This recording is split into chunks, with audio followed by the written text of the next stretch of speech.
कहानी शुरू होती है तो हमें एक भोले से लड़के को दिखाया जाता है जो हंटर का एग्जाम देने के लिए आया था। तभी उसके पीछे एक लड़की खड़ी होती है। वो उससे पूछती है, क्या तुम भी पार्टी ज्वाइन करने के लिए आए हो? वो लड़की उसको अपना इंट्रोडक्शन देती है और कहती है कि मेरा नाम लूडा रुनावेक है। और वो कहती है कि अभी अभी मैं लेवल 3 में प्रमोट हुई हूँ। बट हमारा मेन कैरेक्टर उससे हाथ नहीं मिलाता है। वो कहता है कि मेरा नाम कैराई एंड्री है। तभी यहाँ पर एक आदमी बोलता है, अब हंटर गिल्ड में बच्चे भी शामिल होंगे, ये जगह तुम लोगों के लिए नहीं है, तुम लोग यहाँ से भागो। जिसके बाद वो लड़की और वो आदमी दोनों आपस में ही लड़ने लगते हैं। शोर शराबा सुन के यहाँ पर सिक्योरिटी आ जाती है। वो कहती है कि तुम दोनों को अपना लाइसेंस रद्द करवाना है क्या? तभी लूडा कहती है कि नहीं नहीं, अरे हम तो ऐसी मजाक कर रहे थे। तभी हमें किराए को भी दिखाया जाता है जो अपने चेहरे को छुपाने की कोशिश कर रहा था। जिसके बाद सीन शिफ्ट होता है और वो लोग अंदर आ जाते हैं जहाँ पर लूडा कहती है कि देखो ये कितनी कमाल की जगह है, क्या तुम यहाँ पर पहले आए हो?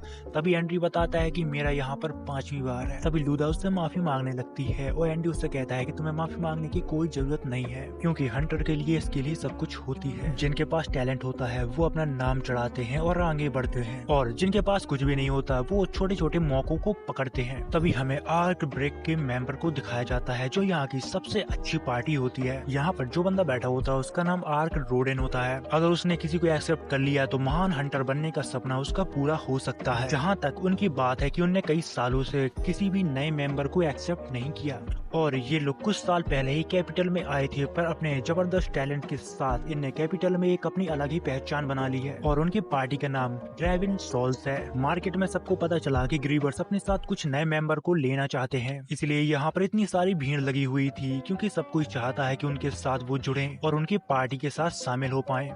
तभी यहाँ पर लाल बालों वाला लड़का शोर मचाने लगता है और कहता है कि मैं अब इंतजार नहीं कर सकता, हम यहाँ पर ज्वाइन होने के लिए आए हैं और यहाँ पर ग्रीवर्स ही नहीं है, मेरे पास इतना टाइम नहीं है कि मैं यहाँ पर ज्यादा देर तक रुकूं। तभी यहाँ पर एक लड़की आ जाती है और वो कहती है कि तुम्हें ऐसे शोर नहीं मचाना चाहिए, तुम्हें अपनी जगह पता होनी चाहिए। दरअसल इस लड़की का नाम टीनो है और ये ग्रीवर्स की ही मेंबर है। अब यहाँ पर लड़ाई होने वाली होती है। तभी एंडी लूडा से कहता है कि हमें यहाँ से बाहर जाना चाहिए। एंड्री यहाँ से छिप छिप कर जा रहा था। तभी यहाँ पर टीनो उसकी प्रेजेंस को फील कर लेती है और उसको रोक लेती है और उससे कहती है कि अरे आप यहाँ पर क्या कर रहे हो मास्टर? तभी यहाँ पर आर्क आ जाता है। वो बोलता है कि अरे किराए, तुम यहाँ पर क्या कर रहे हो? पता है ना कि तुम्हारे बिना ये सब शुरू नहीं होगा। तभी हमें पता लगता है कि इस किंगडम की सबसे स्ट्रॉन्ग पार्टी यानी कि ग्रीवर्स का लीडर किराए एंड्री ही है, जिसको देखकर पूरा माहौल ही गर्म हो जाता है। तभी हमें पास्ट का सीन दिखाया जाता है जहाँ पर किराए ने अपने दोस्तों के साथ मिलकर इस किंगडम की सबसे स्ट्रॉन्ग पार्टी को बनाया था। जिसके बाद सीन शिफ्ट होता है और लूडा और वो आदमी यहाँ पर बात कर रहे थे कि मुझे तो विश्वास नहीं हो रहा वो इतनी स्ट्रॉन्ग पार्टी का लीडर है। जिसके बाद हमें वो लाल बालों वाला लड़का दिखाया जाता है जो अभी भी शोर मचा रहा था, जिसको देखकर टीनो को काफी गुस्सा आता है, पर एंडी उसको शांत करवाता है